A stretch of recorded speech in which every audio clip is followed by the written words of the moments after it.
ازيكم يا شباب، عاملين ايه؟ يا رب تكونوا بخير يا رب وفي احسن حال دايما يا رب.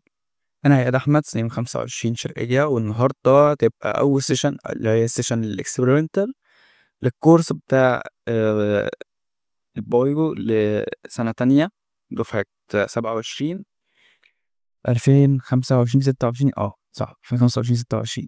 النهاردة اول سيشن اللي هنتكلم فيها عن الجينيتك موديفيكيشن الايفيدنس بتاعتها، وهنشرح بقى ونتكلم ونعيش في الجينيتك موديفيكيشن سيشن دي. بس قبل ما نبتدي عايز اتكلم معاكم شويه، وهو زي كده ايه، بما ان دي اول سيشن يعني، فعايز اتكلم معاكم شويه عن الكورس وعن نظام الكورس واللي هيحصل وكل ده. مبدئيا اول حاجه، انا شايف ان في نظام معين لازم اشرح بيه ماده زي ماده البايو، طريقه معينه ان المعلومه توصل بيها. زي مثلا دلوقتي انتوا شايفين انا كاتب ال O1 و ال O2 مع بعض، الاتنين بيشرحوا مع بعض. ليه؟ لان الجينيتك موديفيكيشن هي ليها علاقه بالجينز والكروموسوم، وليها علاقه بالازمز، وليها علاقه بالميتوزس. كل دي حاجات مربوطه ببعضها. ففي حاجات، في ال O's بتبقى مستقله بذاتها، دي تتشرح لوحدها ماشي. وفي ال O's زي مثلا بوتاني السنه اللي فاتت، اللي كان اول 3 LO بيتكلموا عموما كلهم في حاجات شبه بعضها، فقمت اني 3 خبطهم مع بعض، هنشرحهم كلهم مرة واحدة اكنهم حاجة واحدة.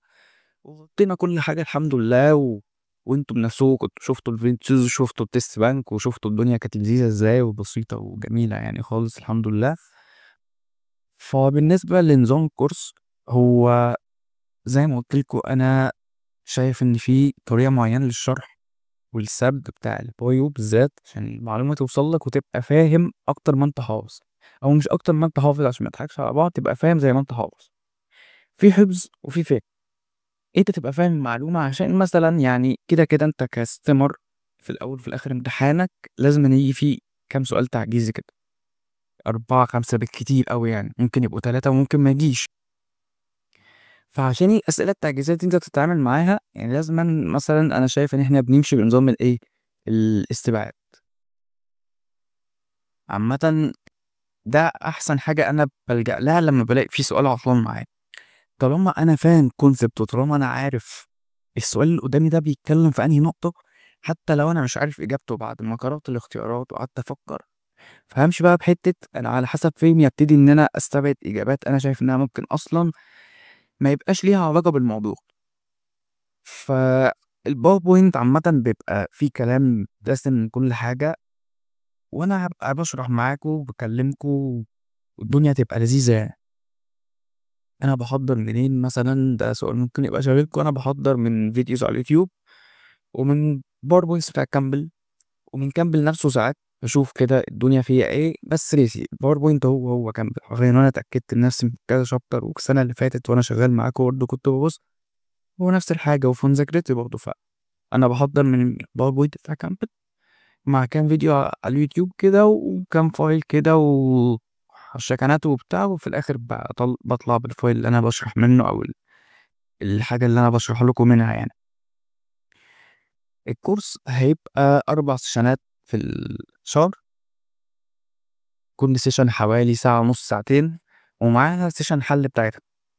دي كل سيشن على حسب اللي احنا شرحناه في السيشن هينزل لها السيشن تلت ساعة نص ساعة، في الخفيف منه كده بنحل على اللي احنا ذاكرناه أو شرحناه، يعني عشان المعلومة تثبت في دماغنا أكتر. وابدأ انت بقى روح حل بقى من اللي انا ايه هبعتهولك، برضه هبعتلكوا فايل أسئلة على كل سيشن تتعمل إن شاء الله.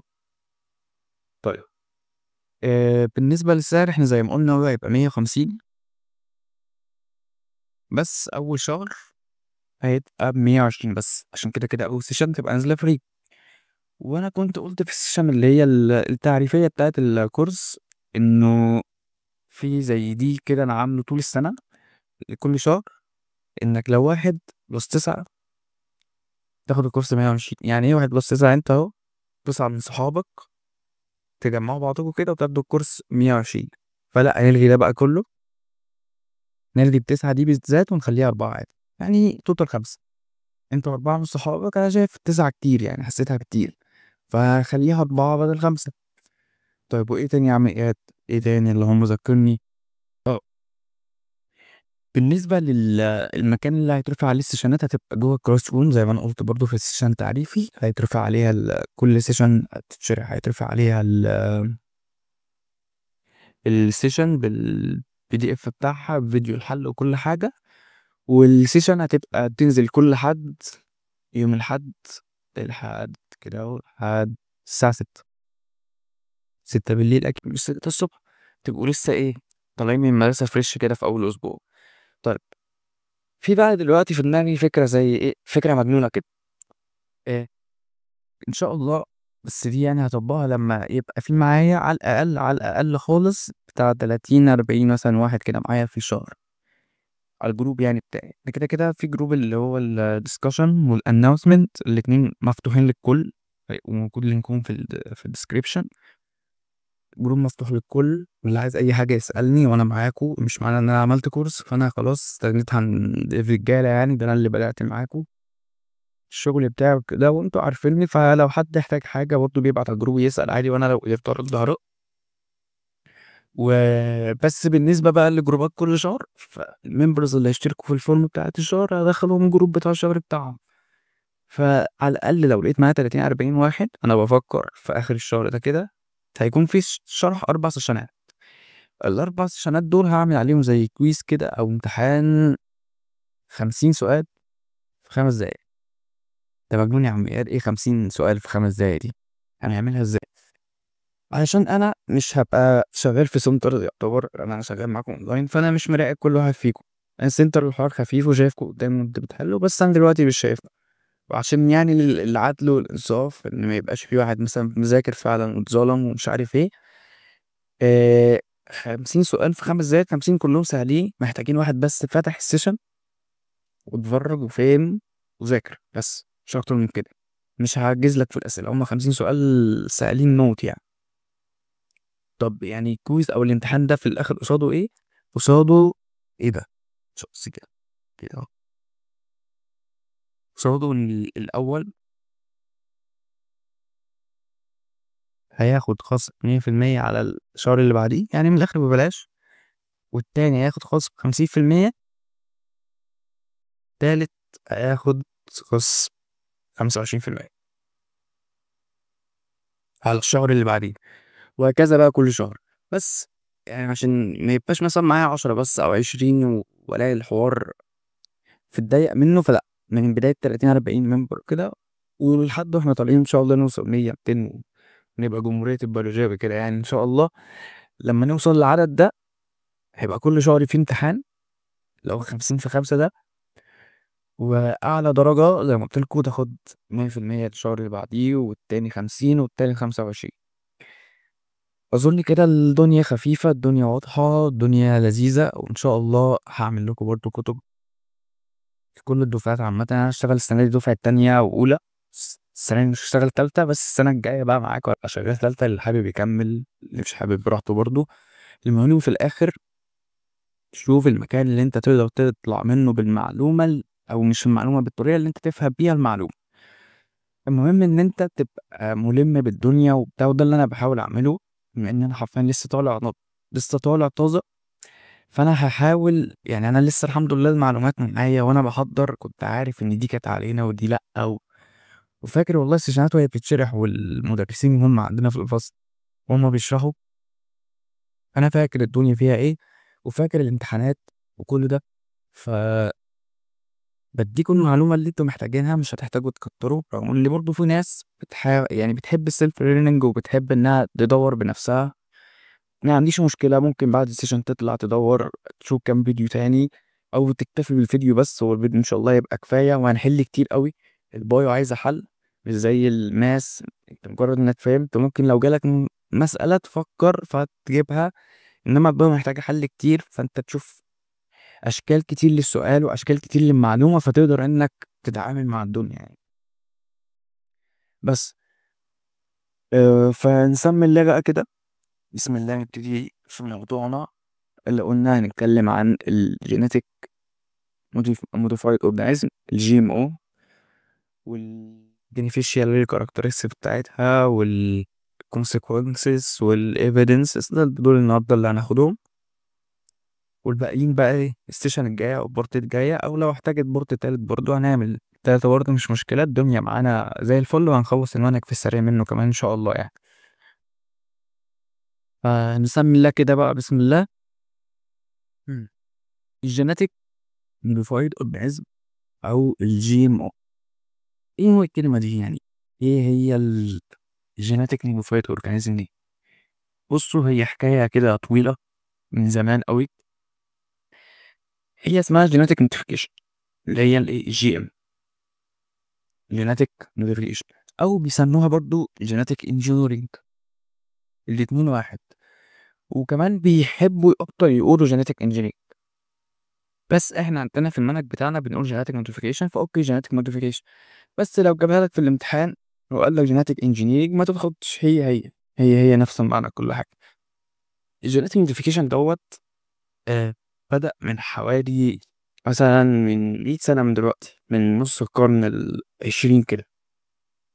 العلماء بدأوا إن هم يشوفوا أو يوصلوا لحاجات كتير في ال DNA والجينز والجينومز، وبدأوا يفهموا أكتر في الريبليكيشن والعمليات اللي بتحصل وده كله. فوصلوا لحتة إن كان بيحصل زي بوليشن أو تزاوج بين مثلا نباتات، زي مثلا لو عندنا حبة طماطم آه مثلا بتطلع ثمرات كتير، بس بتحتاج رطوبة معينة أو ما بتقدرش إنها تطلع في الجفاف أو في جو حر أو كل ده. وحبة طماطم تانية ما بتطلعش كتير، مبتطلعش محصول كتير، بس بتقدر إنها تطلع وتكبر في الجو الحر أو في الجفاف، مش محتاجة تربة معينة أو كل ده. حصل إن الطماطماية دي عملت تزاوج مع الطماطماية دي، كان بالغلط أصلا. وده اللي بيحصل كتير دلوقتي، إن هو ساعات بيخافوا أصلا إن بيحصل كروس بولينيشن ما بين نبتة ونبتة تانية، فيطلع حاجة تالتة تضر. بس من ناحية تانية هم استغلوا حوار الطماطم ده، لأن في الآخر طلع لهم نبتة أو طماطماية يعني تقدر إنها تعيش في الجفاف، تنمو في الجفاف، مش محتاجة تربة معينة، وبتطلع طماطم كتير، بتطلع محاصيل كتير أو حبايات كتير. فهم بقى بيستخدموا حتة زي دي، إن هم دلوقتي لو لقوا مثلا تفاحة نفس نظام الطماطم، تفاحة مثلا بتنمو في بيئة معينة وبتطلع عدد قليل، وتفاحة تانية ما يعني بتنمو في أي بيئة عادي بس بتطلع كتير، أو لأ العكس، اللي هو تفاحة بتنمو في بيئة حر بس ما بتطلعش كتير، والعكس. فبيجوزوهم بقى هم دلوقتي لبعض عشان يطلعوا التفاحة إنها تطلع في الحر عادي، تطلع في أي بيئة عادي، وفي نفس الوقت تطلع بذور كتير. فهم وصلوا من الحتة دي إن هم يبدأوا يدوروا ويشوفوا هل ممكن إن هم يغيروا في الجينات، هل ممكن إن هم إيه يعملوا موديفيكيشن على النباتات ويوصلوا لحاجات إنها تحسن منها. وصلوا في حاجات كتير. فالجينيتك موديفيكيشن دوت هو تكنيك استخدموه عشان خاطر يعدلوا جينيا في حاجات وتطلع منها نسخة أحسن، بعد ما اكتشفوا إن ده أصلا بيحصل طبيعي عن طريق الكروس بولينيشن ده. طب علشان نعمل جين هو احنا بيبقى محتاج زي specific characteristics في اللاب مثلا، ودوت بيبقى عن طريق 3 طرق معينة. طب ايه هما ال3 طرق دول؟ أول واحدة إن الدي ان ايه دوت، دي لأ دي لأ، بس خلي الصفحة نضيفة كده. أول واحدة هي إن الدي ان ايه دوت بيبقى تيكن من same species.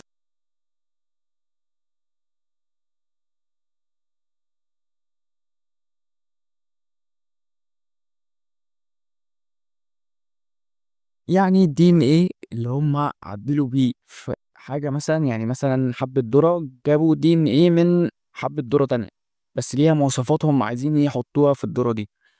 وعندنا برضو نفس الدي ان ايه بس من different species.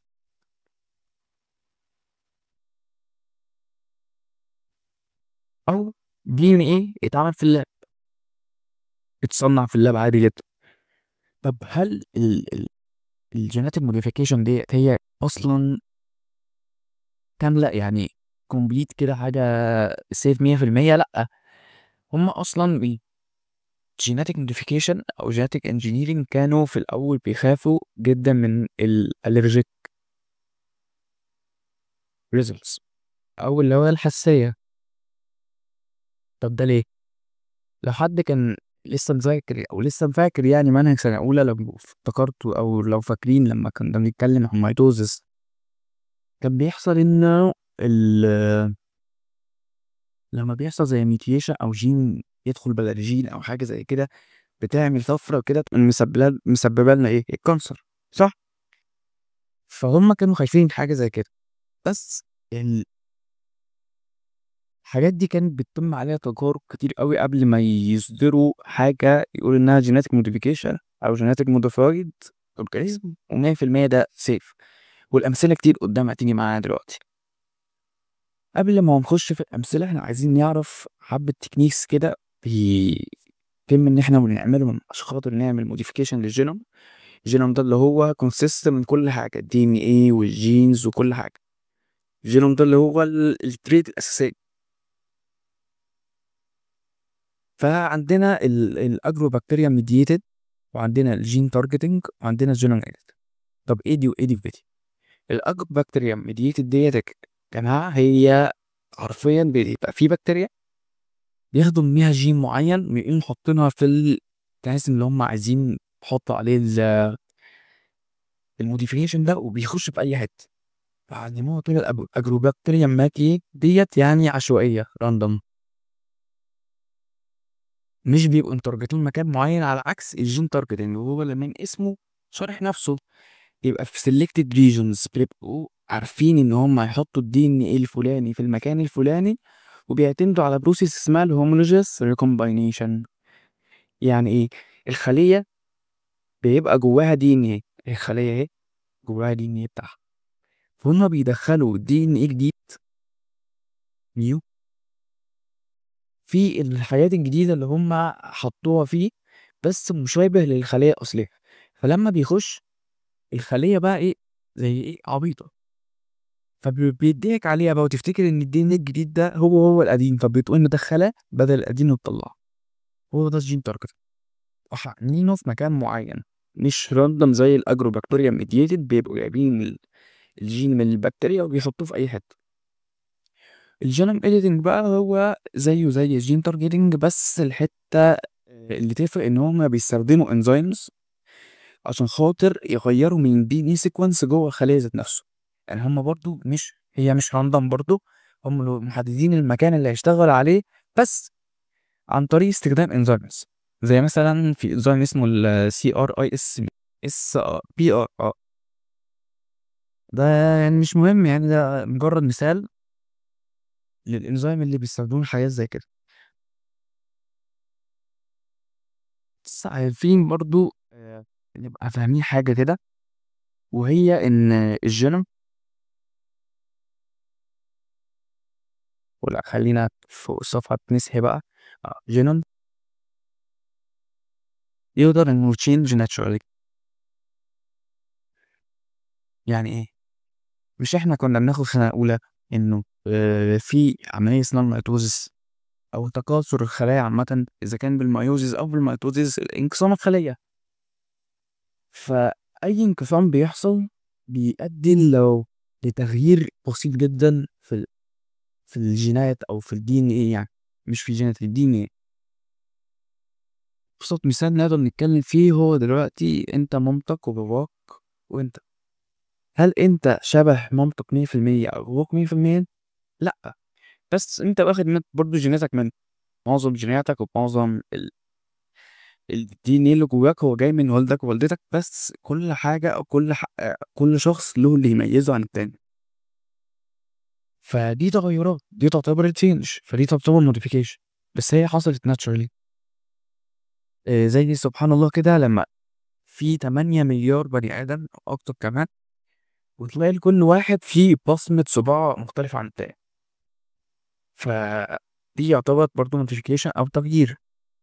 فما يضحكش عليك في الامتحان ويجي مثلا يجيلك سؤال مثلا يقول لك which of the following is أو isn't considered genetic modification.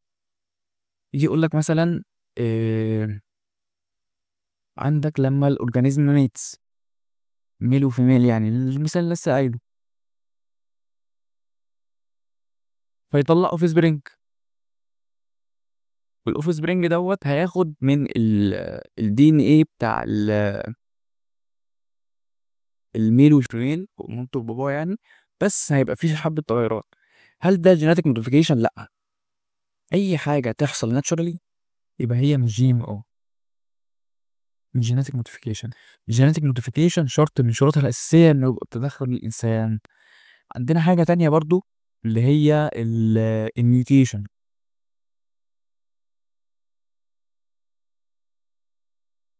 زي مثلا لما مثلا في الاس فيز يحصل زي مثلا بروبلم كده. لو فاكرين الاس فيز ديت كانت في الميتوزيس، ودي اللي كان بيحصل فيها الريبليكيشن ريبليكيشن للدي ان ايه. نكتب برضه عشان لو حتى يفتح مثلا بعد السيشن دي ان ايه ريبليكيشن. فالدي ان ايه ريبليكيشن دوت بيعمل زي تغيير برضه، وممكن كمان يحصل ميوتيشن في الدي ان ايه ريبليكيشن ده اصلا، فهيعمل تغيير كبير كده. فهل ده يعتبر جينيتك موديفيكيشن؟ لا. في عندنا كمان الانفايرمنتال فاكتور،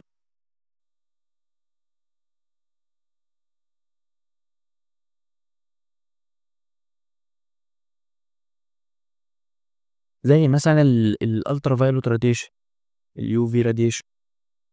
لما اليو في راديشن بيسيب جسمنا عامة ده بيسبب ان الدي ان ايه يتغير نوعا ما، ساعات بضرر وساعات من غير ضرر. بس التغيير ده هل يعتبر جينيتك موديفيكيشن؟ لا، لانه في الاول وفي الاخر حصل ناتشورالي. يبقى ده والله موضع سؤال في الامتحان عادي جدا، يقول لك انهي من دول يعتبر جينيتك موديفيكيشن او لا، انهي من دول ما يعتبرش جينيتك موديفيكيشن، واحط لك واحده من دول او اي مثال تاني ينطبق عليه اللي انا بقوله ده. كان اسمها مسحت الايه، ماشي كده بتاع مواقع مسحتها كلها، يلا بينا. اس معلش يا شباب القطر كان معدي. المهم نكمل. آه زي ما قلنا بقى ان اي حاجه بتحصل ناتشورال فهي يعتبر من جيمو. وحاجه كمان انا كنت نسيتها او كنت هنساها يعني، وهي حاجه اسمها ال دي ان كلونينج. نعمل لها كده نجمه صغيره ونكتب هنا الدي ان ايه كلونينج. الدي ان ايه كلونينج ده، الدي ان ايه كلونينج ده اللي بيحصل في العلماء بيجيبوا دي ان ايه ويسترنسخوه. لما بتحصل حاجه زي كده هي مش زي الريبليكيشن اللي بيحصل في الاس فيز بتاع الميتوز، لا هي بتبقى حرفيا ريبليكيشن بالمعنى الحرفي، بيستنسخوه كامل 100%.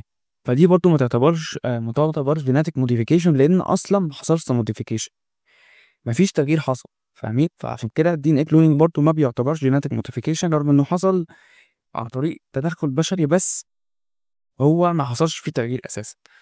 طيب بعد كده بقى بدأ يتكلم معانا عن الجي ام او بيستخدمه ازاي في حياتنا. هو بيستخدمه في الميديكال ريلونز او الانفيرومنتال او الكوميرسيال، علاجيا بيئيا تجاريا.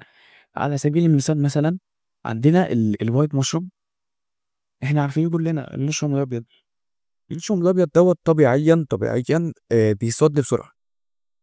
عارفين كده زي القصب، لما تيجوا تشتروا قصب فبيقول لك اشربه بسرعه قبل ما يسود، لما بيسود ده طعمه بيروح نوعا ما وبيبوظ. هو المشروم نفس الحوار، والمشروم ده يعتبر سرعه تجاريه، فكون ان هو بيبوظ بسرعه، فيعني مثلا لو كان في فتره ما كانش عليه طلب كتير، فكده البائع اللي اشتراه هو خسر لانه اللي عنده باظ، اشتراه وما منوعهوش. فالمشروم دوت حصل له جيناتيك موديفيكيشن، وهم شافوا الجين ايه، فين الجين اللي سبب انه بيصد بسرعه وبيبوظ بسرعه، قاموا شايلينه وحطوا بداله جين جديد بيخليه يفضل محافظ على صلاحيته اكتر. وهو ده باختصار الجينيتك موديفيكيشن. حرفيا هي الجمله دي تختصر كل حاجه بتتكلم عن الجينيتك موديفيكيشن. طالما انت فاهم الجينيتك موديفيكيشن بيتكلم في ايه، واللي هو التعديل الجيني، ان هو بيحسن بحاجه عن طريق ان هو بيغير جينات، بيدخل جينات جديده او بيدعم جينات موجوده اساسا. عندنا ايه تاني؟ عندنا ال genetic modified genetic modified bacteria بيحصل عليها زي تعديل. عندنا يا جماعه في اللي هو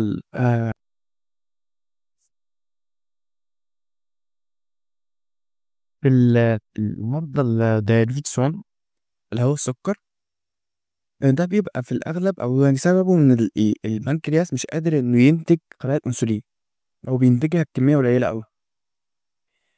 فكان لحد فترة ما لحد ما اكتشفوا العلاج ده، يعني اللي هو اللي هما البكتيريا دي يعني كانوا بيستنسخوا من الأنسولين بتاع بشر حقيقيين، بس دوت برضو ما كانش بيطلع كمية كبيرة كفاية إنها تعالج عدد المرضى اللي موجودين بالسكر، وفي نفس الوقت ده بيضر الناس اللي بياخدوا منهم الانسولين اللي هم بيطلعوه. فهم لقوا في بكتيريا لما بتكبر بتتكاثر بشكل كبير قوي، وبتبدأ انها تطلع بكمية كبيرة. فهم خدوا الجين بتاع انتاج الانسولين من البشر، حطوه في البكتيريا دي. فالبكتيريا دي لما بتكبر بتقوم مطلعة انسولين بكمية رهيبة، وحوار رخيص مش غالي. فهو من ناحية التجارية فهو رخيص، ومن الناحية العلاجية فهو بيعالج مرضى السكر. فعارفين الأنسولين اللي احنا بنتعالج بيه دلوقتي بيتعالج بيه مرضى السكر. هو بيبقى جاي كده جيناتيك موديفايد من بكتيريا بيتم حقنها بالأنسولين دوت وهي لسه صغيرة، ولما بتكبر بتتكاثر بشكل كبير ويبدأوا ياخدوا منها بقى الأنسولين اللي هي طلعته. في عندنا كمان جين اسمه الأسر 1. جين الأسر 1 دوت هو مرتبط نوعا ما بمرضى اللي هو المرضى، مرض كان اسمه ايه؟ الصدفية. الصدفية او اللي هو البوسورياسيس. مش عارف. البوسورياسيس دوت. الصدفية ديت بتبقى مرض في الجلد جد. فهم عشان يعملوا دراساتهم بدل ما يجربوا دراساتهم على بني ادمين على طول، فالاسر وان جين ده هم كانوا معتقدين ان هو يعالج مرض زي ده، فجربوه على فئران ولقوا ان هو بيعالج فعلا المرض ده، بس ليه أعراض جانبية. وده برضه شيء محتمل زي ما اتكلمت معاكم في الأول، اللي هم كانوا خايفين من الألرجيك ريزلتس اللي تحصل، الحساسية والريتويشن وكل ده. فهو كان من النتائج السلبية بتاعته إن هو بيعمل زي تساقط في الشعر. فده بالنسبة لبعض الأجسام اللي اتطبقت في الجين أهو. وأهم مثال معانا هو إيه؟ الجولدنرز. ده مش الرز، وده مش الرز البسمتي يعني يا جدعان، عشان متفكروش إن هو بسمتي. لا، الرز البسمتي ده طبيعي يعني. الجون الرايس دوت هو رز معدل جينيا برضه.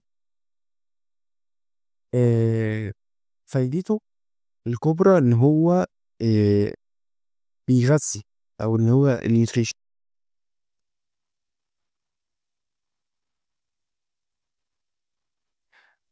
النيوتريشن ازاي؟ الرز مثلا ما فيهوش فيتامين ايه، مفتقر لفيتامين ايه. وفي بلاد كتيرة قوي اللي هي البلاد اللي نامية، زي مثلا جنوب افريقيا وشرق اسيا والحتت دي، فهم عندهم نقص في الفيتامين ايه بتاعهم. فهم حقنوا الرز بحاجة اسمها بيتا كاروتين. البيتا كاروتين ديت لما بتخش جسم الإنسان بتتحول لفيتامين ايه. فالبيتا كاروتين ديت لما حقناها في الرز طلع لنا الرز اللي هو الدهب ده، واللي بيسموه جولد نورس. وده برضه مثال عن الجينيتك موديفيكيشن.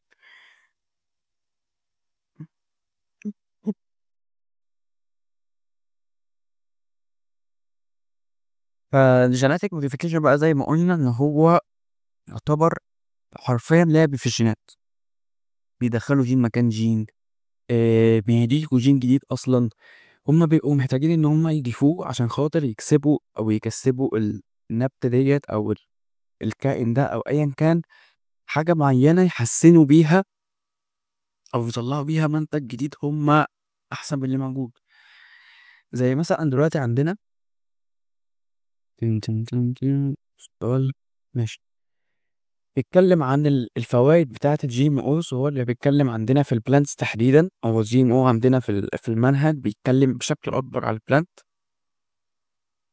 واللي هو بيتكلم انها انكريز الديزيز ريسيستنس. يعني ايه انكريز الديزيز ريسيستنس؟ عندنا مثال وهو على البوك كورن او الكورن عامة يعني، اللي هو الذرة. الكورن ديت لما بيزرعوها بيحطوا عليها مبيدات حشرية كتير، لأن الكورن من أكتر النباتات اللي الحشرات بتحب إنها تتوزع عليها، فبيحطوا عليها مبيدات. فالمبيدات ديت هي بتضر النبتة، وكمان بتضر البشر يعني. فالمبيدات الحشرية عامة بشكل عام هي مضرة، واحنا عارفين حاجة زي كده. وأي حاجة تمنع إن احنا نستخدم المبيدات فهي طبعا في مصلحتنا. فال المكون أو الحاجة اللي كان معمول منها المبيد الحشري ده كان عبارة عن بروتين كده في جين معين بيعملوا منه المبيد ده. فهم قالوا طب ما نجرب مثلا نحقن البوب كورن أو الكورن بالبروتين ده ونشوف ايه اللي هيحصل. البروتين ده أصلا جاي من بكتيريا اسمها الباسيلس سرالجينيسيس بكتيريا، واسمها مش مهم أوي يعني، بس ايه قلت اكتبها لكم برضو. باسيلس سارنج سار سارنجايت يا بنت اسمها رخم أوي يا جدعان. هي عامة بتتكتب كده، ها، اسمها مش مطلوب أصلا يعني، ما حدش يلومني يا جدعان. باسيلس سارنجانيسيس، بس أنا قلتها. المهم يعني ما علينا، يعني انت بكتيريا رخمة. البكتيريا ديت بيبقى جواها بروتين. البروتين دوت فيه توكسيك، والتوكسيك دوت بيموت الحشرات، يموتهم تلت بينين. فهم حقنوا جابوا او استخلصوا البروتين دوت من او الجين اللي شايل البروتين بتاع التوكسيك ده، وقاموا حقنينه في الكورن. فطلع كورن يعتبر جينيتك موديفايد، وفي نفس الوقت هو بنفسه لما الحشرات بتيجي عليه بتموت، فاهم بقى؟ عامل زي درع كده شيلد.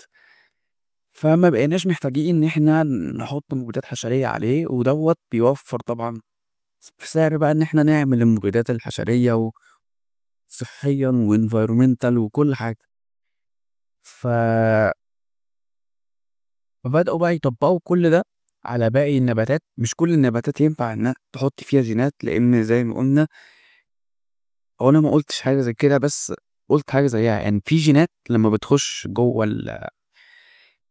الاورجانيزم ممكن تعمل ميوتيشن، يعني استحالة انها تستقر. ممكن تتحط في جين تاني، يتحط في جين تالت، وبالطريقة دي انها تقدر تخش. وفي جينات تقدر تخش عادي وتعيش زي الفل، وبتختلف من اورجانيزم لاورجانيزم تاني. فعشان كده اصلا بقى في زي انواع كتير من الجيناتيك موديفيكيشن او نقل الجينات، اللي هو عندنا مثلا زي السيسجينيك دوت بيبقى من نفس النوع او سين سبيشيز. يعني مثلا من طماطمايه لطماطمايه، من تفاحه لتفاحه، من بني ادم لبني ادم. ترانسجينيك بقى زي البكتيريا للبشر، عن البشر للبكتيريا زي ما اتكلمنا في الانسولين، يبقى دفع.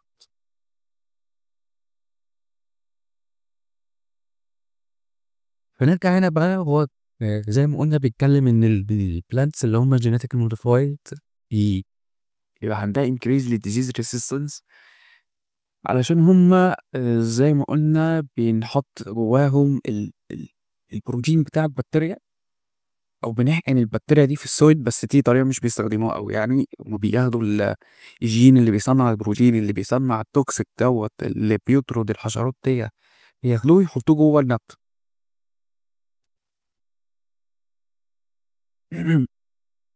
زي الفل زي الفل. بعد كده بقى بدأوا يكتشفوا إن الجفاف بدأ ينتشر نوعا ما. دوت منه أكبر المشاكل اللي بتواجه الزراعة بشكل عام، لأن إحنا عارفين الزراعة محتاجة تربة خصبة، محتاجة مطر، محتاجة مية وكل ده. ففي السنوات الأخيرة بدأوا إن هما ياخدوا منحرف جديد في جيناتيك موديفيكيشن، وهو إنهم يعملوا لنبات زي ما قلت لكم في مثال الطماطم دوت، إن هما بيشوفوا نباتات تقدر إنها تعيش أو تواكب التصحرات أو الجفاف عامة، وبياخدوا منها الجينات ويحطوها في نباتات تانية. طبعا من أول تجربة استحالة بتنجح، أو قلة القلائل يعني، بس بيقعدوا يجربوا بقى بجينات كتير قوي من نباتات كتير قوي لحد ما وصلوا إن هم فعلا قدروا يطبقوا حاجة زي كده في نباتات كتير، زي مثلا فول الصويا وزي آه بس هي دي الحتة ديت برضو زي معلومة كده، يعني مش محتاجين نعرفها أوي.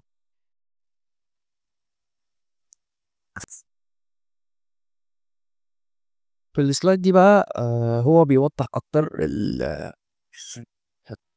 الكلام اللي أنا قلته في السلايد اللي فاتت، إن هما بدأوا يدوروا على الكاسكيدز لو تفتكروا، اللي كانت بتبقى في الفيروسز، والترانسكريبشنال ريجوليشن للجين اكسبريشن وكل ده، وبروتين كاينيسيس. دي كلها حاجات هناخدها في ال او 3، يعني مش مهم تبقوا عارفينها قوي دلوقتي، ومش مهم اصلا تبقوا يعني الكلام ده انا قلت احطه في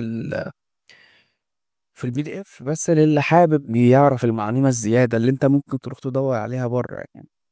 الحاجه اتشرحت، الحاجه اللي عليك هي اتشرحت، وان هما بدأوا نوعا ما يشوفوا بروتينات بتبقى موجودة في بكتيريا، يقدروا إن هم ياخدوها منها ويحقنوها في النباتات زي الكورن، زي فول الصويا، زي القطن، زي كل ده، عشان في الآخر يوصلوا لنتائج، واللي هي إن هم النبات بقى بيقاوم الجفاف، النبات بقى بيقاوم الحشرات وكل ده. ماشي. نخش بقى بعد كده نتكلم عن ال unintended consequence. يعني ايه unintended consequences؟ هي النتائج المتوقعة اللي حصلت بعد الجينيتك موديفيكيشن. هم عندنا 3 انواع. اول نوع ال unexpected benefit، هو بيتكلم من اسمه كده، يعني حصل عائد ربح كبير غير متوقع، زي مثلا مثال الانسولين بكتيريا.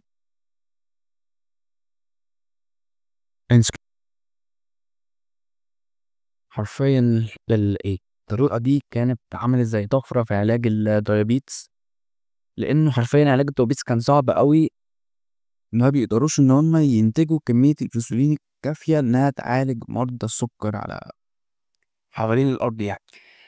وعندنا النوع التاني واللي هو ال unexpected drawback. unexpected drawback يعني ايه؟ يعني اللي انا عايزه انا وصلت له، بس زي بيقولوا كده اعراض، او يعني اعراض جانبية، يعني باختصار كده ايه؟ ضرر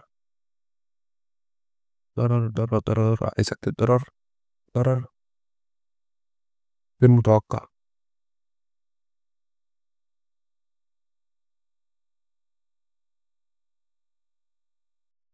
طب بتعمل ايه بس؟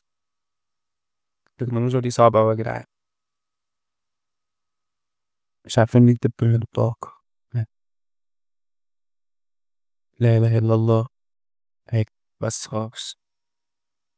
ضرر غير متوقع يعني زي مثلا أنظمة الري، لما مثلا بدأوا إن هما يعملوا زي أنظمة ري حديثة فتروي مناطق بشكل أكبر وكل ده، ما درسوش هما وهما بيعملوا حاجة زي كده إن ليها عائد سلبي أوي، إن هو المية الملوثة بدأت تنتشر بشكل أكبر، إذا كان للنباتات أو للبشر، ودي حاجة حقيقية. وعندنا تالت نوع أظن كلكم توقعتوه، يعني اللي هو ال perverse result، يعني زي الخرا، ما استفدتش أي حاجة منك وكلها إكسات كده، التجربة فشلت. الكوز بقى بتاع الحاجة زي كده هم عندنا 3 برضو: الإجنورنس أو التجاهل، او الاهمال. يعني هنا مش جايه معنى التجاهل على قد ان هي الاهمال، ان ساعات ما بيدرسوش كل حاجه قوي، فده بيؤدي الانكمبليت اناليسيس. طب عندنا ايه تاني؟ عندنا الفولوينج هابتس اللي كانت في الباست شغاله مش زي دلوقتي. يعني مثلا زي ما يقولوا كده، ف مثلًا في التربية مثلًا، في التربية بيقول لك التربية الحديثة وبتاع، وجيل دلوقتي غير جيل زمان، ودي حقيقة يعني. أنا هاتكلم عن نفسي أنا أهو. الجيل اللي إحنا فيه دلوقتي حاليًا في 2025 وداخلين في 26 ما كانش زي 2012 مثلًا يا جدعان. يعني إحنا أخويا الصغير عنده تابلت من وهو عنده 3، 4 سنين تقريبًا، مسك تليفون وهو في تالتة ابتدائي. أنا في تالتة ابتدائي دي كنت بالعب بلعبة التعبان دي على التليفون النوكيا عادي يعني. فهي متغيرات الزمان غير دلوقتي، والحاجات اللي كانت بتتعمل زمان غير دلوقتي. فهو نفس النظام ده كان بيحصل برضه في الجينيتك موديفيكيشن. كانوا ساعات بيتبعوا حاجات قديمة ما ينفعش انها تتطبق دلوقتي، فده بيسبب مشاكل. واخر حاجة هي مش مشكلة قوي، بس هي برضه ساعات بتسبب مشاكل. وسيكون الكلام لما بتبدأ آه، هي باختصار، هو لو مثلا انت خايف من مشكلة، فانت بتعمل لها الف حساب زي ما بيقول لك كده. فانت المشكلة دي عملت لها الحساب وعملت لها الحل من قبل ما هي تتحقق اصلا. يعني انت عملت زي بريدكشن لمشكلة، فقمت عامل لها حل. زي لما تيجي تخطط انت واصحابك كده تهريبة اكل بالليل ولا حاجة، حبايبي بتوع شرقية، فانتوا بتبقوا حاسبين حسابات بقى ومش عارف ايه، ولو ده حصل نعمل كذا وبتاع، وتبقوا مأمنين نفسكوا.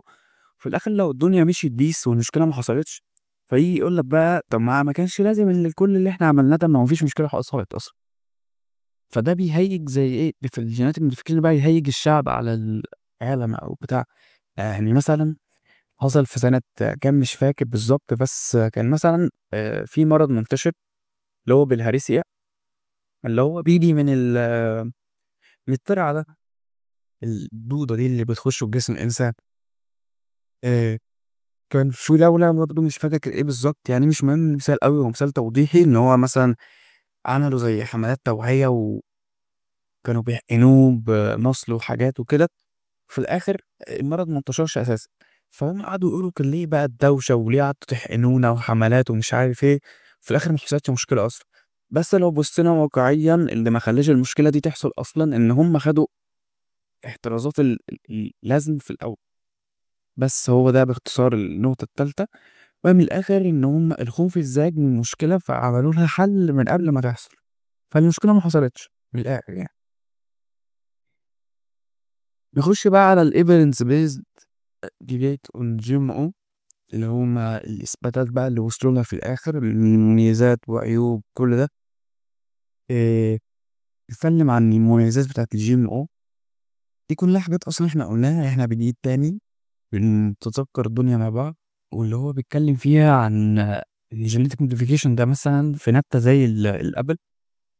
انت عارفوا التفاح عامة لما بيبقى فيه حاجات زي إيه، حاجات بنية كده فيه، بتحسوها كده إنها طعمها وحش أو مش مستوية حلو أو مش عارف ايه. أنا عامة مبحبش آكل الحتت دي. فالجيناتيك او جيناتيك موديفايد ابل اللي هم عملوها بتخليها ليس براون، ان هو يعني ان اصلا البراون ده طلع ان هو بيبقى زي ناتج بيحصل في مشاكل الحصد وكده، او مشاكل في النبتة نفسها. هي مش مضرة، بس يعني حتة مش مستوية يعتبر كده، حاجة زي كده اعتبروها كده. فهم مثلا عملوا عليها موديفيكيشن ووصلوها انها ما يبقاش فيها السواد ده اصلا. وعندنا النقطة اللي احنا بقالنا كتير بنرمي فيها، وهو إنها يبقى مور ريزيستنس للديزيز، زي ما حكينا في قصة الكون كده. البروتين الجين اللي شايل البروتين، أهم حاجة الجين اللي بيبقى شايل البروتين بيتحقن في النبتة، فبتقدر إنها تطلع التوكسينز لنفسها اللي تحميها من الحشرات. فاكس بقى منه مش السماد الكيماوي، المبيدات الحشرية. وكمان آه، الكروب بروتكشن هي نفس النقطة تعتبر. وعندنا برضو الجينيتك موديفيكيشن بلانتس، هي برضو بيبقى فيها نيوتريشنال فاليو اكتر زي الجولدن رايس، او يقدروا يحسنوا من الفليفر بتاعها. وعندنا الفاكتورز دي بقى كلها بتقلل الكسر في الكونسيومر طبعا، لان ما بنستهلكش لوبريات حشريه، وبتدي زي إطالة عمر الحاجات، زي مثلا النشرم زي ما قلنا. يعني مثلا النشرم ساعات بيبقى عليه طلب، فكل ان النشرم هيبوظ في فترة قليلة فده بيغلي سعره مثلا. فلا، كده كده النشرم بقى سلعة عادية. الكونز بقى بتاعت الجي ام او، ان الجي ام او هو لسه حرفيا برضو يعني، لو هنتكلم من نص القرن العشرين زي ما قلت لكم، فهو مش من بعيد قوي، ده من قريب يعتبر كده. ف مفيش زي ايه، زي ما تجيبوه زي ريسك، مش آمن. وده فعلا ان في لحد دلوقتي بيجربوا حاجات جديدة وبتأدي للفشل.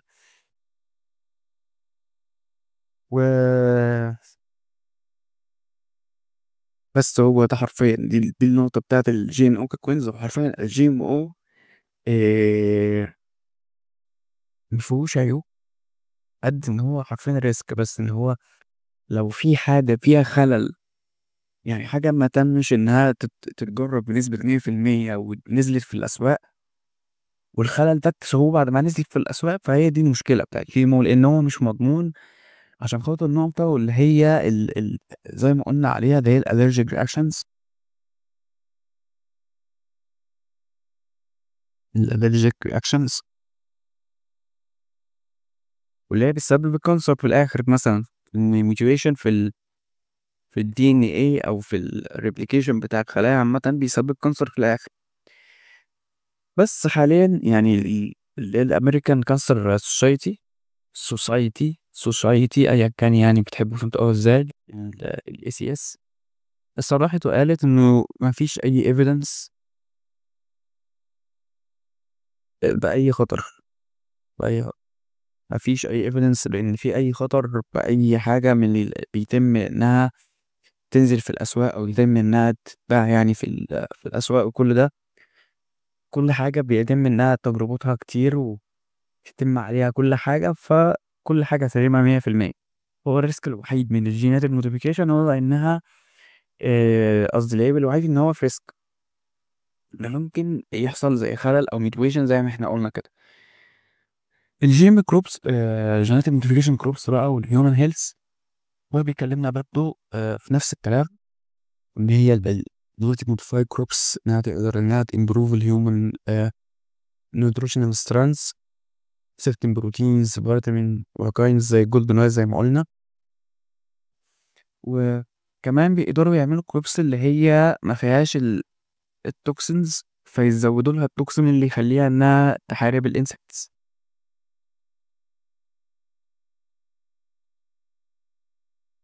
بس من ناحية تانية الانكلوجن او الريموفال certain genes ممكن يخلي في unexpected adverse health reaction in some individual، وده اللي انا لسه قايل لكم فيه، انه بيبقى فيه زي ريسك كده في اللي بيحصل، ان ممكن يحصل unexpected result، حاجة مش مدروسة، زي ما قلنا في البيرفيرس result، في unintended consequences لما اتكلمنا عن انه ممكن يحصل اصلا تجربة تؤدي لفشل تام، حرفيا هي تفشل تطلع نتائج سيئة. ف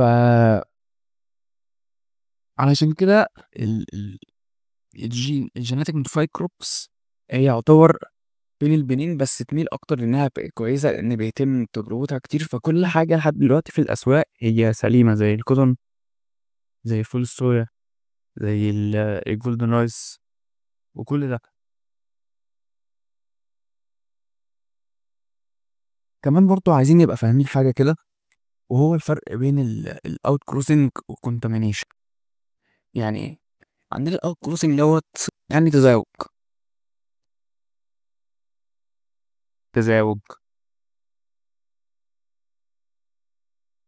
لما يحصل مثلا عندنا مثلا هنا ايه، طماطمايه ايه، دي جيناتيك موديفايد ودي نوت.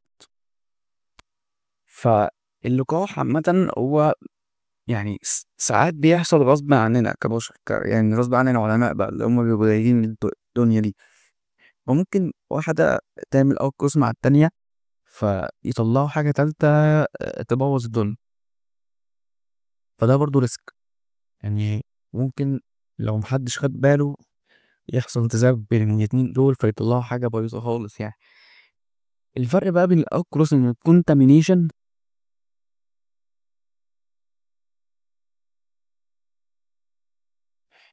الكونتامينيشن هنا بيتكلم فيها عن جي ام او أصلا، جينيتك موديفايد، جينيتك موديفايد اورجانيزم يوصل للبشر وما يكونش مصرح بيه، غير مصرح به. يعني من الآخر نقطتين بيكملوا بعض كده.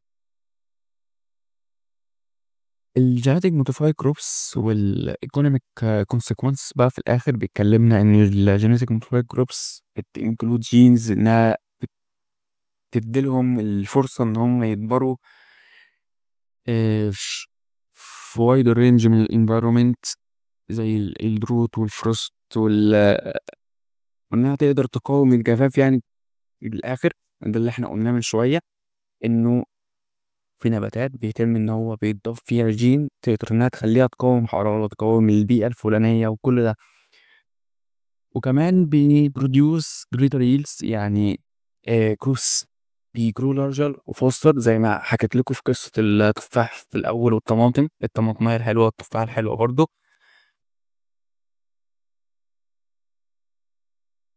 وعندنا كمان إن الجينيتك موديفايد جروبس تقدر إنها تبقى فيها زي جينز تقلل من الريت بتاع السبويلينج اللي هو التلف، وده اللي بيخليها تبقى يعني تعيش حياة أطول أو مدة أطول يعني. دوت طبعا برضو حاجة كويسة، يعني زي مثلا برضو في الحتة بتاعت المشروم الأبيض، إن هو بدل ما كان بيسود وبيبوظ بسرعة قدر إن هو يعيش أكتر. الجيناتيك موديفايد كروبس برضو ممكن إنها تعمل resistance certain viruses أو produce toxins للبيستس. ده اللي بيؤدي إن احنا reduce ال uses of pesticides المبيدات. كلام اللي احنا برضه لسه شارحينه. والهيربسايد ريزيستنس جروبس بتقلقوا إنها تكل الميسي ديت اللي هي زي تبقى أعشاب ضارة تكبر جنب تكبر جنب النباتات وبتاخد منها النيوترينز بتاعتها. احنا عارفين اللي هو الفوتوسينثيز بيطلع جلوكوز وبتطلع جلوكوز، يعتبر الجلوكوز شغال في برودكشن الجلوكوز اللي هو الأكل بتاعها يعتبر فيها بتتغذى عليه، فده بيؤدي لها ضرر. فلا، في برضو الجيناتيك موديفايد كروبس يبقى مكتوب فيها جينز تقدر إنها تمنع حاجة زي كده تحصل. آخر حاجة بقى، وهي بنتكلم إن الجيناتيك موديفايد كروبس هي زي ما قلنا تقدر إنها تغطي وايدر رينج من الانفايرمنت، تقدر إنها تتزرع في كذا انفايرمنت كذا بيئة مختلفة. وده اللي ناحية تانية بيقلل من الديفروستريشن، إن هو بدل ما يقطعوا في الغابات عشان يوفروا مساحات أراضي زراعية يزرعوا فيها، فلا، خلاص النباتات بتاعتنا نقدر نزرعها مثلا في مكان حار، مكان ايا كان المكان هو ايه، فدي نقدر نزرعها فيها. كمان البيست ريزيستنس كروبس يقدروا ان هم يستخدموا اقل من الانسكتسايدز اللي هو المبيدات برضو. فالكلام كله مش ناسي وكلمني فيه. بس من ناحية تانية بقى، الجينيتك موديفايد كروبس ممكن انها تعمل ريديوس للبايودايفرستي. يعني ايه؟ يعني دلوقتي لما احنا عندنا النبتة الأصلية الأوريجينال اهي، عندنا الجيناتيك موديفايد، دي جيناتيك موديفايد دي هتاخد مكان دي، فتقلل بقى أو تقلل خالص أو يمكن إنها تمحي أصلا وجود النبتة الطبيعية. فده يقلل من التنوع، وإن ممكن أصلا في مستقبلا الجيناتيك موديفايد كروبس ديت أصلا ممكن يحصل لها خلل فالنبتة الأصلية مبقتش موجودة. المشكلة وكمان البروتينز او التوكسينز اللي هي بروديوسد بالجينيتك موديفايد كروبس ممكن تأفكت الاورجانيزمز اللي هم في الايكو سيستم. ازاي؟ باختصار كده، البروتينز او التوكسينز دي ممكن انها برضه تتغير جينيا مع الوقت، فانها تأثر على البيئة اللي حواليها. والكروس بولينيشن اللي بيحصل ما بين الجيناتيك موديفايد كروبس برضه ممكن يعمل هيربيسايد ريزيستنس ويز اند جراس. الويدز اند جراس اللي احنا قلنا الاعشاب الضاره دي ممكن انها تعمل زي ما كده في الايه، كان اسمه ايه يا رب، الجهاز المناعي. الجهاز المناعي الاميوني سيستم زي ما بيشتغل كده، ان هو لما بيلاقي عندنا زي المرض، فيروس جديد دخل، فبيبدأ ان هو يكون له انتيجينز تقاوم لحد ما جسمك يبقى مضاد ليه. فممكن برضو الكروس بولينيشن المستمر ما بين الجيناتيك موديفايد كورس دوت يخلي الويدز انها تصنع مضاد للمضاد اللي معمول لها اساسا، فكأن ولا اي حاجه حصلت. برضو اللي هتلاقي الويدز برضو بتتغذى على الجيناتيك موديفايد كروبس. وكمان الجيناتيك موديفايد كروبس دي لو فضلت زي ما هي من غير تطور، هتأدي في الاخر ان البيست او اللي هو الانسكت اللي هو بيتغذى عليها يعمل برضه زي المضاد ليها برضه، لان كله في الاخر يشتغل على انه لما يلاقي في حاجه جديده دخلت له بيبدا ان هو يكون مضاد ليها عشان يتغلب عليها. ودي زي دراسه كده للجينيتك موديفايد كروبس اللي بتتم زرعها، يعني مش عارفين بتتزرع في اماكن كتير قوي في العالم، يعني حوالي 185 مليون هكتار، مليون هكتار يتم زرعهم جينيتك موديفايد كروبس في 26 كانتري، منهم 19 دولة ديفلوبمنت، او اللي هم لسه الدول نامية يعني. اللي هو 12% توتال اصلا من الاراضي الزراعية حوالين العالم بتتزرع بجيناتيك موديفايد كروبس. وده اللي بيثبت الثورة اللي حرفيا هتتم في السنين اللي احنا عايشينها دي، لحد ما نكبر كده نلاقي الجيناتيك موديفايد كروبس هي اللي مسيطرة على الدنيا يعني. بس كده يعتبر هو ده محتوى سيشن النهارده، يعني حاجة خفيفة كده بالنسبة للإنترو. يعني السيشن مش هتكمل ساعة ونص تقريبا، احنا لسه هنعمل زي ريكاب كده سريع عن الشرح في السيشن. هي السيشن دي بالنسبة لي يعتبر هي أسهل حاجة في الترم كله، وأبسط حاجة، لأن حرفيا هي كلها معلومات عامة يعني. جينات الموديفايد أورجانيزم كلها ما فيهاش شرح، على قد ما هي معلومات تبقى فاهمها، فاهم الجينيتك موديفيكيشن ده هو إيه وبيتم إزاي وأمثلته بس. فالسيشن الجاي بقى اللي هنتكلم فيها عن البلازميدز والسيلكتيف بريدنج والبكتيريا ترانسفورميشن تكنيك والجينز والكروموسوماتوزيس، دي كلها هتبقى بقى سيشن الجد في الموضوع. يعني السيشن دي يعني تمهيدية كده عن المنهج، ما تستقلوش بيها، يعني مش عشان هي سهلة فنرميلها، لأ ذاكروها كويس، ركزوا في كل كلمة أنا قلتها. أنا عدت كتير وهعمل ريكاب تاني علشان حاجة، واللي هي في الآخر أنا قلت أطبق معاكم في الآخر كده. دي زي إيه، مقارنة بسيطة كده عن البينيفيتس بتاع الجي ام او ريسكس، احنا كلها شرحناهم في السيشن. حابين تبصوا فيها بصوا. ده امتحان 2025 السنة اللي فاتت، جه عليه 4 أسئلة على الحتة اللي أنا شرحتها دي بس. متخيلين حتة بسيطة زي دي جه عليها 4 أسئلة؟ فهي مهمة، جينيتك موديفيكيشن مهم، وحاولت ألمها بأكبر قدر متخيل. أنا حطيت أصلا كلام في البي دي إف بتاعي، إيه يعني أنا استبدلت معظمه لأن أنا كده كده شرحه، يعني تركز معايا في الكلام اللي أنا قلته، فكك الظهر ما تقولش ده أنت إزاي فاكر. حملت زي البي دي إف استرجع نادين فيها إيه. آه، هي مهمة الآخر. تعالوا كده بقى نحل الكام سؤال دول قبل ما نعمل الركاب الأخير بتاعنا. هو بيقول لنا هنا إيه؟ means to foods derived from genetically modified crops contain. أول حاجة the same number of genes as food produced from conventional crops. يعني إحنا لما نيجي نعمل genetic modification لحاجة تطلع في الآخر بنفس عدد الجينات، يعني مش منطقية. the same number of genes as food produced from hybrid crops. hybrid crops دول اللي حصل بينهم تزاوج، يعني حاجة بعيدة خالص عن المنطق. one or two additional genes ولا hundreds of additional genes. يعني بالمنطق كده لما انا اجي اعمل genetic modification للطب، لو عملت اكتر من 100 تعديل يعني اصلا خلاص انا الدوره ما بقتش دوره مثلا، الدوره يعني قلبها طماطم كده. فلا هي one or two additional genes، هي دي الاجابه الصح. هي في الجينات الموديفيكيشن بيبقى في الاقصى يعني اقصى حاجه 3 او 4 جينز بيتوافقوا او بيتم تعديلهم بس. ماشي. ده سؤال كمان السنة اللي فاتت بيقول لي all of the following are current benefits of having foods made from genetically modified crops except that. يعني بيقول لي كل البينيفيتس اللي جاية دي جت من الناس دي modified modification اللي احنا لسه متكلمين فيهم ما عدا. فأول حاجة help farmers to grow plants without tilling the soil. اه يعني ايه؟ يعني tilling the soil ده اللي هو الحرث في النباتات او في الحرث في التربة. ولأ في genetic modified crops بيخلّوها فعلًا إنها تقدر تتزرع من غير ما يتم الحرث في التربة. الحرث دوّة اللي هو بيبقى بالجرار عشان يسهّل الزرع وكل ده. فلأ في نباتات أصلًا معمولة كده. They allow farmers to greatly increase the amount of crop produced طبعًا.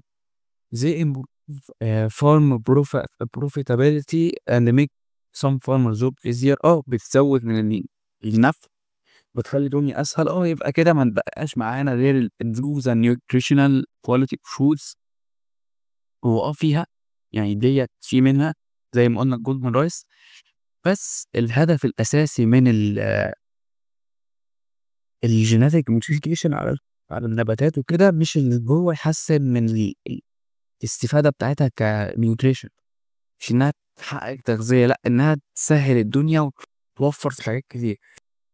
الgolden rice ده أصلًا اتعمل من كام سنة يعني مش من كتير، عشان خاطر الدول النامية يعني هُم لقوا إن في دول ما فيهاش فيتامين E فحبّوا إن هُم لقوا الطريقة إن هم يعني يساعدوا بيها حاجة زي كده. النيوت الnutrition quality of food مش حاجة مشعة أوي عن الgenetic modification زي النقط التالتة.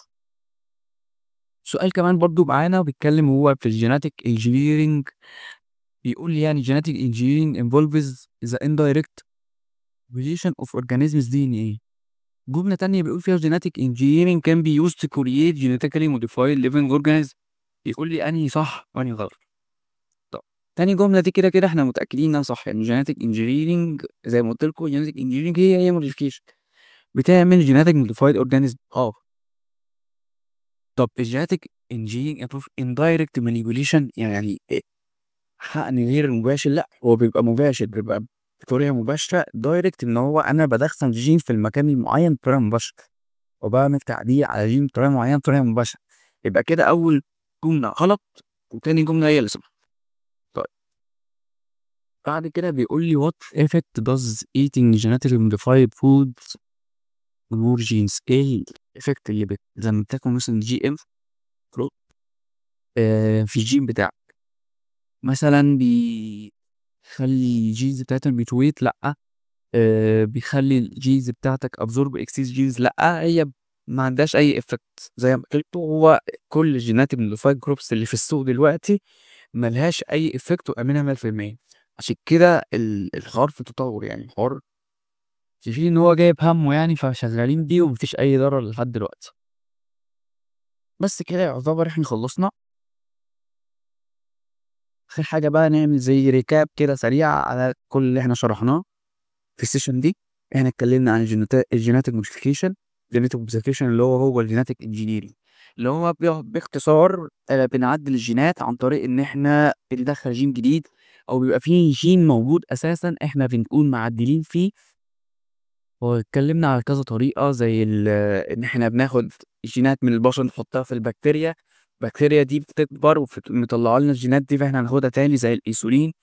وفي الجيناتيك تارجتنج اللي إحنا بندخل الجين متارجتينه في حتة معينة أو عن طريق enzymes.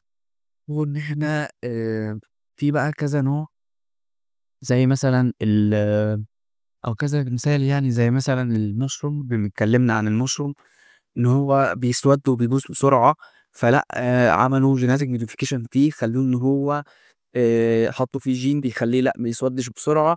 فدوّة نفع تجاري commercial benefit.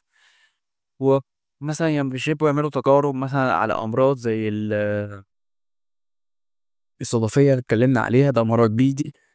جربوا في الفئران دخلوا فيها الاسر 1 دوت اللي هو الاسر 1 جين، اسر 1 جين دوت، لقى ان هو في الاخر بيسبب تساقط في الشعر، ده عرض جانبي. واتكلمنا بقى عن الجولدن رايس، وان هو بيحقن البيتا كاروتين عشان خاطر البيتا كاروتين دي جوه جسمنا بتكبر او بتتحول يعني تبقى فيتامين اي. في دول نامية ما بيبقاش عندها التغذية الكاملة من الفيتامين اي، فعشان كده عملوا ليها الجولدن رايس دوت، ده جيناتيك موديفايد برضه جاي من الرز العادي. وفي الاخر اتكلمنا عن الجيناتيك موديفايد كروبس والنفع بتاعها، وان احنا زي مثلا اتكلمنا عن الكود والبي تي بكتيريا. البي تي بكتيريا اللي هي اصلا بتخش في صناعه النمويات الحشريه، بس عشان هي النمويات الحشريه دي مكلفه وبتسبب ضرر على النبته وضرر على البشر، فاحنا خدنا الجين من البكتيريا ذات نفسه اللي بيعمل البروتين اللي بيطلع التوكسين، فحطيناه جوه النبته. حوار بسيط خالص، هو عشان كل جينات بندخلها جوه النبته او المكان اللي احنا عايزين نعمل فيه موديفيكيشن، فبيطلع لنا اللي احنا عايزينه. فبكده الحوار له بينفس كتير، العيوب بتاعته الوحيدة تلاقيه لسه يعني ما بانتش، بس عقولنا متوقعينها زي ما قلنا انها مثلا تأثر على البايودايفرستي، انها بتقضي على النبات الاساسي اصلا، او ان الويدز اللي هو النباتات الضارة، او الانسكس، او الحشرات اللي بتتغذى على النباتات دي تبدأ انها تصنع انتيجين او مضاد للنباتات اللي هي معمول لها جينيتك موديفيكيشن. التوكسين اللي احنا حاطينه في النباتات ما يبقاش له نفع بعد كده، ما يبقاش شغال، لان هم عملوا مضاد ليه. بس حرفيا ده باختصار كده السيشن بتاعتنا. اتمنى تكون السيشن كانت لذيذه، سيشن خفيفه خالص يعني، غير السيشنات اللي جايه خالص. السيشن اللي جايه اظن هتبقى اقل حاجه فعلا ساعه ونص او ساعتين، لانها هتبقى دسمه بالمعلومات بقى وبتاع، ودخلنا في الدي ان ايه بجد بقى وشرنا فيه. انما الجيناتيك نوتيفيكيشن هي كلها معلومات سطحيه، وكل حاجه في السيشن دي هي كل حاجه عليكم حرفيا، مش محتاجه اكتر من كده. مش هيسألكوا بره عن كده. انا جبت لكم اسئله امتحان السنه اللي فاتت بتهيأ يعني مش هتلاقوها في اي حته يعني. شفتوا عامله ازاي؟ اسئله سهله والله، اسئله ما ينفعش انها تضيع من ايدك. فاتمنى السيشن تكون عجبتكم، يعني افادتكم، الدنيا تبقى لذيذه كده، ونبدا بقى ايه ثوره الدكتور بيولوجيا ان شاء الله. ولو حد يحتاج اي حاجه كلمني، كل حاجه هتبقى موجوده في الديسكريبشن والفورم والدروبات وكل حاجه. ولو حد مش مقتدر اكيد يا جدعان برضه انا زي اخوك كبير يعني، ما كانش فرق سنتين، لحد انا شفته يكلمني عادي والله. الدنيا بسيطة يعني، ما فيش بينا الكلام ده يا اخواتي. واشوفكم على خير بقى يا رجالة السيشن الجاية اللي هي هتبقى يوم 14/9 على الجوجل بلس روم بتاعي بقى ان شاء الله، للي هيشتركوا في الكورس اللي هنكمل فيها البارت 2 من ال او 1 و ال او 2. احنا كده يعتبر خلصنا ال او 2 ال او 1 قصدي، ما عدا بس حتة صغيرة واللي هي البلازميدز. بلازميدز بس هي اللي فاضلة، بس هناخدها بقى مع الحاجات دي. فأشوفكم بقى على خير يا رجالة. سي